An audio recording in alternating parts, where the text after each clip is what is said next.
Hello students, कैसे हैं आप। आशा करती हूँ कि अच्छे होंगे। मैं रीना गिरी आज के अपने वीडियो में आप सभी का स्वागत करती हूँ।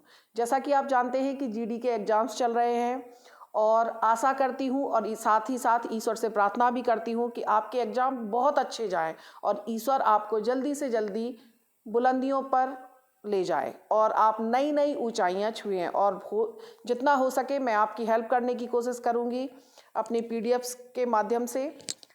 तो बिना समय वेस्ट किए आगे बढ़ते हैं। तो आज हमारा पहला क्वेश्चन है रैंकिंग का। तो देखते हैं, वो कह रहे हैं कि 5 लड़के ABCDE एक सीढ़ी पर इस प्रकार बैठे हैं कि ए के ऊपर एलाइट। तो सबसे पहले जितना वो कह रहा है हम उतना बनाएंगे। तो देखते हैं जरा, वो कह रहा है कि ए के ऊपर जो है ए और ए के ऊपर एलाइट, ठीक है। बॉम्बे के नीचे सी, तो यहां दिख नहीं रहा है तो अलग बना लेंगे कि बॉम्बे के नीचे सी। आगे वो कह रहे हैं ए के नीचे और बॉम्बे और सी के ऊपर दिल्ली है। तो ए के नीचे और बॉम्बे और सी के ऊपर दिल्ली है। तो पहले से हमें पता है कि सी के ऊपर बॉम्बे है, तो उसी क्रम में हम बना देंगे और ये आ गया हमारा फाइनल। अब देखते हैं, तो वो कह रहा है सीढ़ी में सबसे ऊपर कौन है। तो देखें सीढ़ी में सबसे ऊपर कौन है, तो एलाइट है। जैसा कि हम सभी जानते हैं कि जो बड़ा होता है, लंबा होता है या भारी होता है, उसको आप ऊपर रखते हैं और जो छोटे होते हैं उनको नीचे। तो उसी क्रम में सबसे ऊपर कौन आ गया, एलाइट। और एलाइट जो है वो सी ऑप्शन में है, तो आंसर हो जाएगा हमारा सी। आगे बढ़ते हैं। दूसरा क्वेश्चन भी रैंकिंग का है। तो देखते हैं कि एक छात्र की रैंक दाईं ओर से 13वीं और बाईं ओर से 8वीं है। जब हमें पता है कि एक ही स्टूडेंट की रैंक जब दोनों तरफ से दी जाती है तो दोनों को जोड़ देते हैं और एक घटा देते हैं, तो हमारा फाइनल आंसर आ जाता है। तो यहाँ आप जितना कम समय लेंगे उतने जल्दी आप सिलेक्ट होंगे। तो बिना कलम चलाए भी हम इसका आंसर दे सकते हैं, यानी दोनों संख्याओं को जोड़ देंगे और एक घटा देंगे। तो 13 और 8 को जोड़ा तो 21 और एक घटा दिया तो 20, यानी हमारा आंसर हो जाएगा सी। तो ठीक है, जैसा आपको समझ में आ रहा है। अगर आप इसमें डिटेल देखेंगे तो फिर आप कलम चलाएंगे तो उतना ही आपको समय लगेगा, और समय लगेगा तो आपके सिलेक्शन के चांस कम हो जाएंगे। तो जिन क्वेश्चन में हम बिना समय व्यतीत किए अगर आंसर दे सकते हैं तो हमें ऐसा भी करना चाहिए। तो बस हमने देखा कि दाईं ओर से 13वीं और बाईं ओर से 8वीं है। अब हमें 2 संख्याएं दी हैं तो दोनों संख्याओं को जोड़ेंगे और एक घटा देंगे, ठीक है। तो 13 और 8, 21 और एक माइनस कर दिया तो 20, यानी हमारा आंसर आ जाएगा 20। आगे बढ़ते हैं।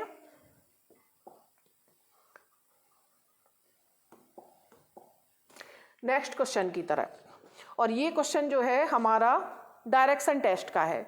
तो डायरेक्शन टेस्ट में देखते हैं कि वो कह रहा है कि एक कुत्ते का मालिक जिसके घर की दिशा पूर्व है वह हर शाम बाहर ले जाता है, ठीक है। तो ये उसका घर है और यहाँ से वो हर शाम बाहर जाते हैं। तो सबसे पहले वो पश्चिम की ओर 200 मीटर जाते हैं। तो यहाँ से वापस बाहर जा रहे हैं और सबसे पहले पश्चिम की ओर कितना गए, 200 मीटर। फिर वो दक्षिण की ओर 500 मीटर जाते हैं और दक्षिण की ओर 500 मीटर, यहाँ आ गए। अब वो कह रहे हैं अब उन्हें घर पहुंचने के लिए कौन सी दिशा पकड़नी चाहिए। तो आप हमेशा याद रखेंगे कि हम मिनिमम दूरी देखते हैं, न्यूनतम दूरी देखी जाती है, और घर से पकड़ने के लिए उन्हें ये दिशा पकड़नी पड़ेगी। और ऊपर की तरफ जो तिरछी लाइन है वो हमारी उत्तर पूरब को दिखाती है। ऊपर की तरफ तिरछी लाइन किस दिशा को इंगित करती है, उत्तर पूरब। तो हमारा आंसर हो जाएगा ए। आगे बढ़ते हैं। चौथा क्वेश्चन है। तो देखते हैं, ये ब्लड रिलेशन का क्वेश्चन है, यानी रक्त संबंध का। तो किसी भी पुरुष को हम वर्ग से बताते हैं और महिला को हम गोल से बताते हैं। तो सबसे पहले वो कह रहा है बॉम्बे का भाई ए है। कौन भाई है, ए। तो ए भाई है किसका, बॉम्बे का। अब बॉम्बे का नहीं पता है कि ये महिला है कि पुरुष है, तो आप इसको ऐसे ही छोड़ देंगे। आगे देखते हैं, दिल्ली का पिता सी है। ना तो यहाँ दिल्ली दिख रहा है और ना कुछ भी दिख रहा है, तो वो कह रहे हैं दिल्ली का अलग बना लेंगे उसको। वो कह उसने कहा कि दिल्ली का पिता जो है वो सी है, सी पिता है तो पुरुष होगा। आगे देखते हैं, बॉम्बे की माता एलाइट है। अब उसने कहा कि बॉम्बे की जो माता है वो कौन है, एलाइट। अब माँ है तो महिला होगी, इसलिए हमने उसको गोल से बनाया है। अब उसने कहा कि ए और दिल्ली भाई हैं। अब क्लियर हुआ, उसने कहा कि ए और दिल्ली भाई हैं, भाई हैं तो पुरुष होगा दिल्ली, यानी ए और दिल्ली भाई हैं। जो दिल्ली का पिता होगा वही ए का होगा और वही बॉम्बे का, क्योंकि जो भाई बहन होते हैं वो एक ही लाइन पर आते हैं, ठीक है। अब जो इनका पिता होगा वही इन सब का भी पिता होगा, भाई का मतलब सगा भाई। आगे देखते हैं, और जो इनकी माँ होगी वो इनकी भी माँ होगी। आगे देखते हैं, तो वो कह रहा है एलाइट का सी से क्या संबंध है। अब यहाँ सबसे मोस्ट इंपॉर्टेंट थिंग कि जिसके साथ से लगा होता है, रिश्ता ई और सी का बताना है, लेकिन जिसके साथ से लगा होता है उसका रिश्ता कभी नहीं बताते हैं। तो जब ये माँ है और ये पिता है तो आपस में ये कौन हो जाएंगे, पति पत्नी हो जाएंगे। तो आप देखें जरा, सी के साथ क्या लगा है, से, तो सी वाले का रिश्ता नहीं बताएंगे। इसका मतलब है एलाइट जो है वो सी की पत्नी है, और इस हिसाब से आपका आंसर आ जाएगा दिल्ली। तो सही आंसर जो है वो दिल्ली है। आगे बढ़ते हैं, तो ये क्वेश्चन जो है वो मैट्रिक्स का है। मैट्रिक्स देखते हैं कि क्या है इसमें। तो किसी ना किसी तरीके से ये बीच वाली संख्या आ रही होगी, तो देखते हैं कैसे। अब जाहिर सी बात है कि ये छोटी संख्या है ना, तो किसी संख्या का या तो भाग हो रहा होगा। अब आगे देखते हैं, तो हम देखेंगे कि 64 का हमने वर्गमूल लिया, तो 64 का वर्गमूल जो है वो आएगा आपका 8, 36 का 6 और 49 का 7, और जब हम इन सब को जोड़ेंगे तो टोटल आ जाएगा 21। यानी कि जो इस ट्राइंगल के बाहर संख्याएं हैं उनका वर्गमूल लेके और बीच में जोड़ देंगे, जो टोटल होगा वो संख्या बीच में आ जाएगी। तो इस हिसाब से देखते हैं कि 121, यानी इसका वर्गमूल 11, 81, 9 और 100, 10 का वर्गमूल। अब इन सब को जोड़ेंगे तो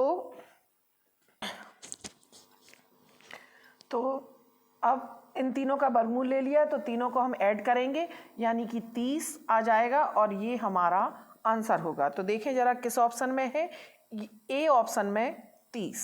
आगे बढ़ते हैं, नेक्स्ट क्वेश्चन भी मैट्रिक्स का है, तो देखते हैं कि क्या होगा इसका। तो अब हमने देखा कि ये वो संख्याएं हैं जिनके ये क्यूब हैं, तो 4 का क्यूब 64, 7 का 343, यानी कि 11 का क्यूब जो होगा वो आपका आंसर होगा, है ना। तो 11 का क्यूब करेंगे तो आंसर हो जाएगा बॉम्बे, यानी 1331। आगे बढ़ते हैं, ये नेक्स्ट क्वेश्चन सिलॉजिस का है। तो देखते हैं कि उसने कहा कि सभी सड़कें खंबे हैं, तो सभी सड़कें खंबे हैं।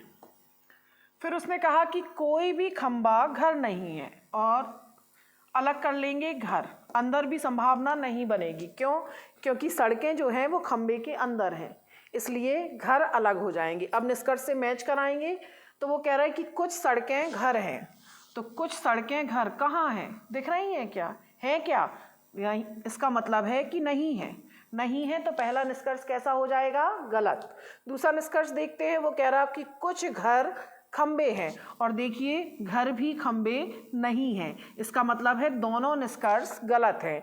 और आप देखिए इसमें सी ऑप्शन में ना तो निष्कर्ष फर्स्ट और ना ही सेकंड निष्कर्ष निकलते हैं, और यही आपका आंसर हो जाएगा, यानी आंसर सी। आगे बढ़ते हैं,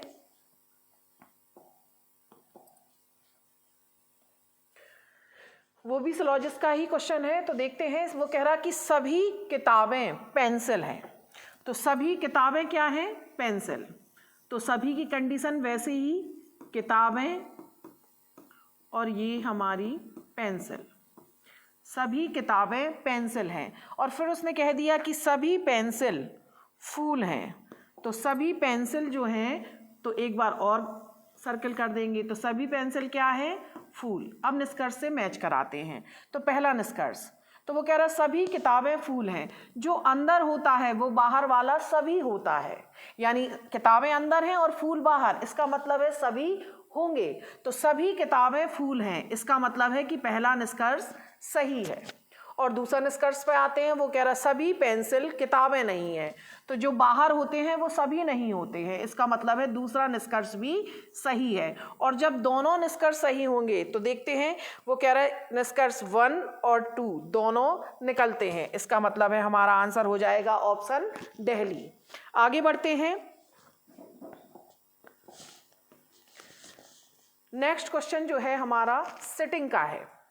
तो सिटिंग में देखते हैं हम जरा कि 6 व्यक्ति एक वृत्ताकार घेरे में बैठे हैं।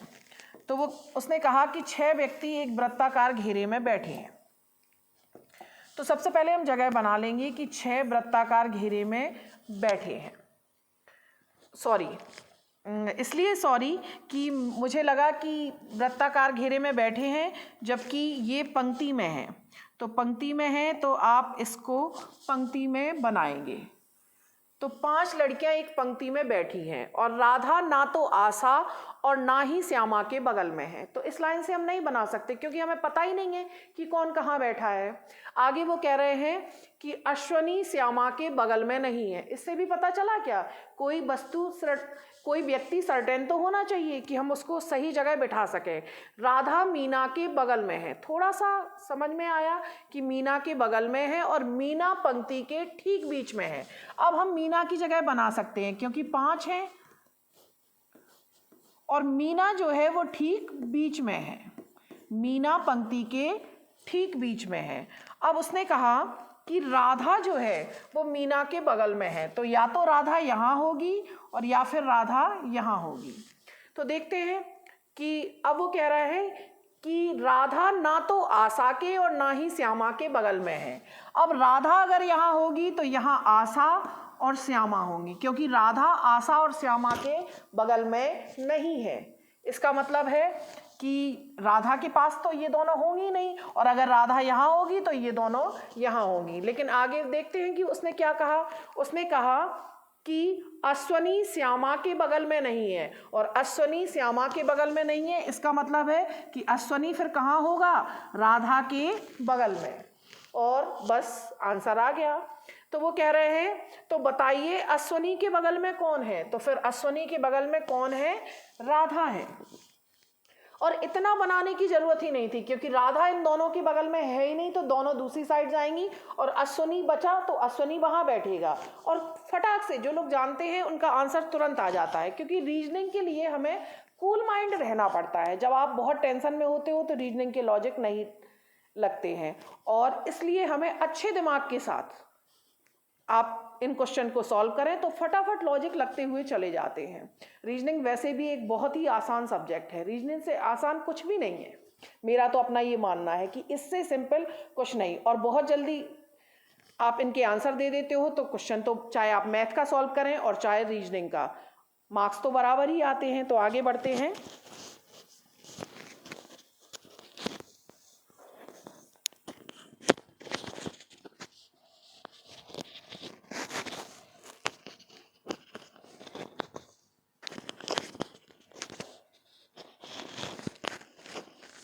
आगे बढ़ते हैं।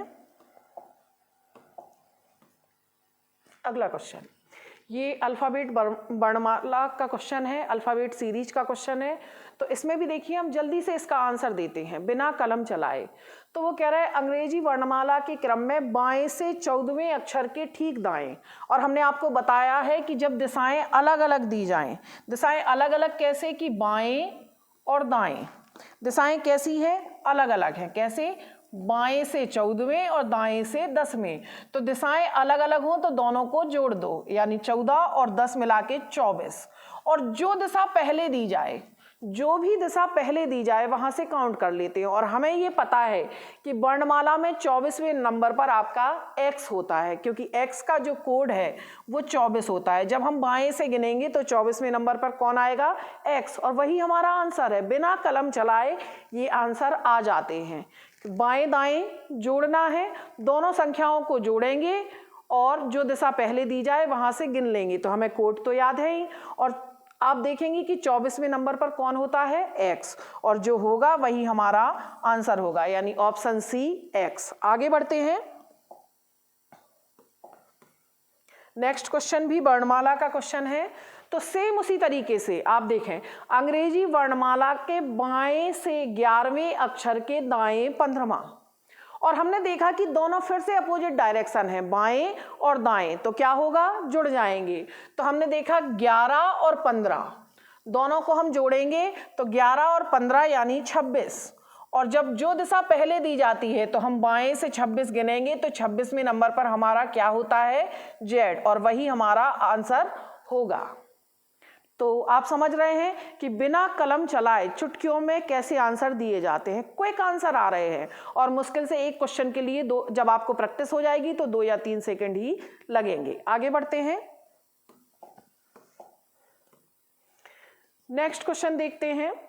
ये मैथमेटिकल रीजनिंग का क्वेश्चन है और बोर्ड मार्क्स के अनुसार हम लगाते हैं। तो देखें, उसने कहा कि प्लस का अर्थ है डिवाइड, तो यहाँ जहां प्लस लगा है वहां सिंबल हो जाएगा डिवाइड। इनटू का अर्थ है प्लस, तो जहां इनटू है वहां प्लस। माइनस का अर्थ है इनटू, तो यहां इनटू हो जाएगा। और डिवाइड का अर्थ है माइनस, तो यहां ये हो जाएगा। तो यहां इसका मतलब है कि 36, 6, 3, 5 और 3 बराबर क्या। तो सबसे पहले हम भाग देंगे, तो भाग देंगे तो 6 का भाग 36 में जाएगा, तो कितनी बार जाएगा, 6 बार। फिर इन दोनों का फिर भाग के बाद फिर क्या होता है, गुणा, तो 6 में 3 का गुणा कर देंगे तो 18, यानी यहाँ तक तो ये सॉल्व हो गया 18।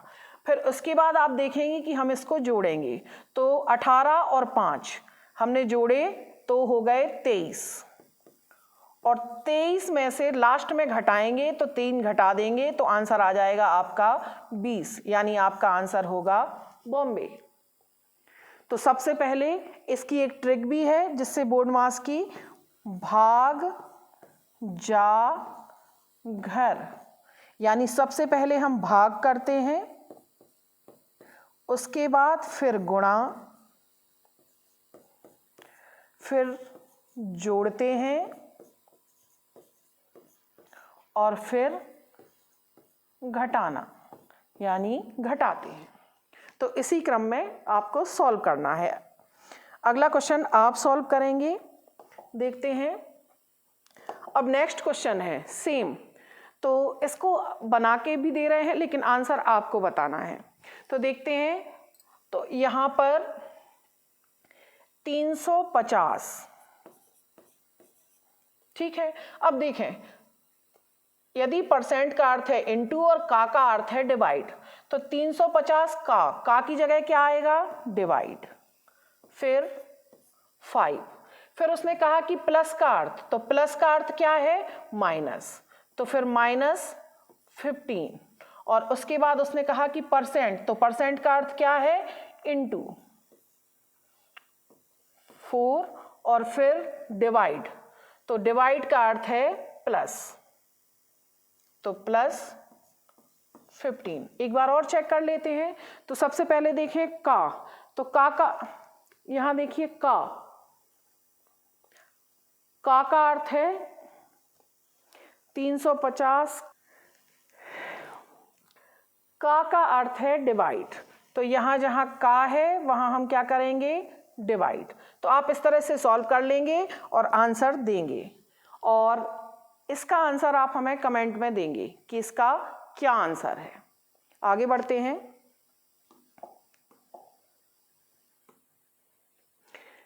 नेक्स्ट देखते हैं, मैट्रिक्स का क्वेश्चन है। तो आप देखेंगे कि तीनों संख्याएं, अब हमें भाई क्या हो सकता है, अब जाहिर सी बात है कि या तो ये सब जुड़ रहे होंगे और या कोई और लॉजिक लग रहा होगा। तो जब आप जोड़ के देखेंगे तो मेरे ख्याल से ये नहीं आएंगी।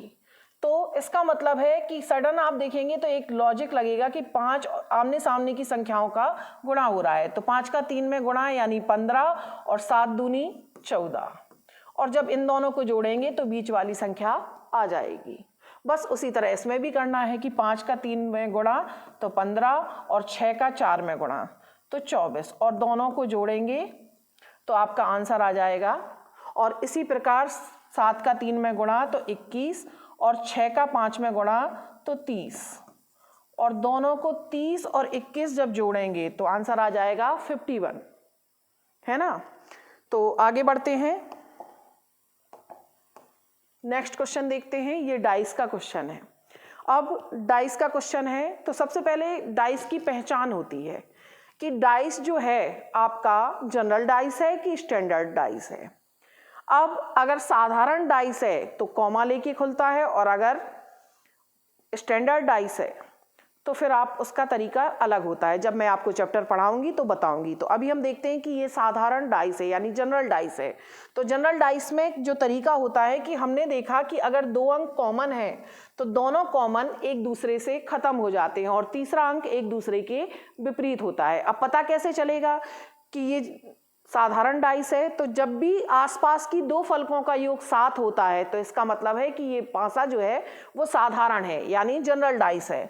तो हमने देखा कि 2 फलक 5 और 2 7, जैसे ही हमें पता चला कि 2 फलकों का योग 7 है तो ये साधारण पासा है। और साधारण पासे का नियम है कि अगर 2 कॉमन हो तो दोनों कॉमन से कॉमन खत्म हो जाते हैं। 2 से 2 खत्म, 3 से 3 खत्म और तीसरा अंक जो है वो एक दूसरे के विपरीत होता है। तो 5 के सामने कौन सी संख्या होगी? 6, यानी आंसर आ गया आपका दिल्ली। आगे बढ़ते हैं,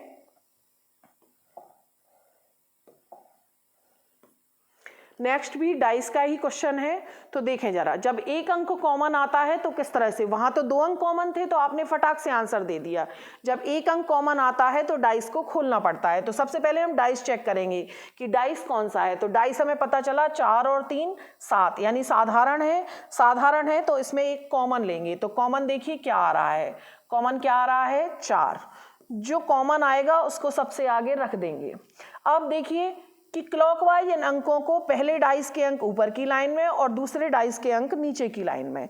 तो 4 के बाद 2 क्लॉकवाइज चलेंगे और 2 के बाद 3, फिर वापस 4 पे जाएंगे तो 4 के बाद 5, 5 के बाद 6 और कॉमन के नीचे वो अंक आता है जो 1 से 6 तक की गिनती में रह जाता है। तो 1 से 6 तक में कौन सा अंक रह गया है? 1। जो रह जाता है वो कॉमन के नीचे आता है, क्योंकि 4 के नीचे हम 4 तो रख नहीं सकते हैं, इसलिए 5 और 6 जो रह जाता है वो कॉमन के नीचे। अब ऊपर नीचे वाले एक दूसरे के विपरीत होते हैं। तो इसमें पूछा है कि 2 के विपरीत कौन सी संख्या होगी। तो 2 के विपरीत कौन सा अंक होगा? 5, यानी सी ऑप्शन 5। आगे बढ़ते हैं,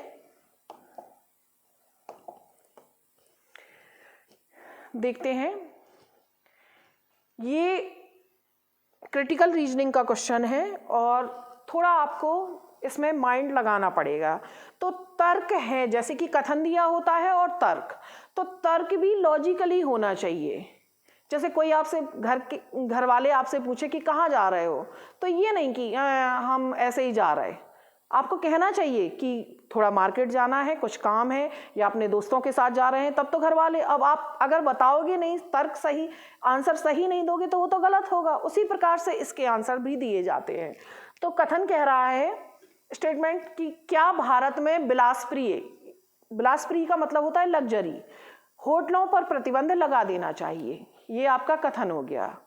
अब वो कह रहा पहला तर्क, हाँ लगा देना चाहिए, यह वे स्थान है जहां से अंतर्राष्ट्रीय अपराधी संचालन करते हैं। अब क्या आप ये कह सकते हो कि अंतर्राष्ट्रीय अपराधी जो है वो लग्जरी होटल से ही संचालन करते हैं?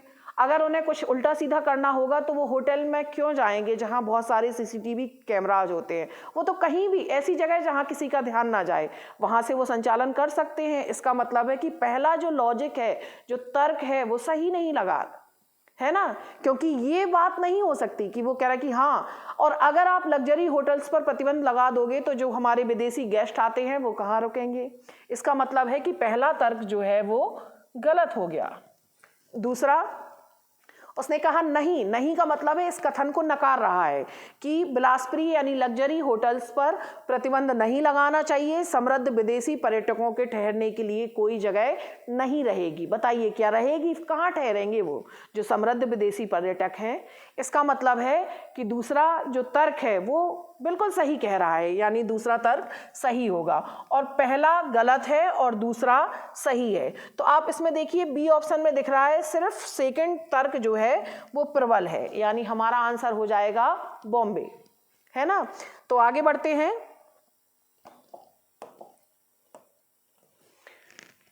ये भी क्रिटिकल रीजनिंग का क्वेश्चन है, कथन और कार्यवाही। तो इसमें एक स्टेटमेंट दिया रहेगा, तो देखते हैं कि क्या होता है। तो आगे देखें, तो कथन पढ़ते हैं हम। राज्य में बढ़ती हिंसक गतिविधियों को रोकने के लिए सरकार ने यह घोषणा की है कि 1 वर्ष के अंदर इस पर काबू पा लिया जाएगा।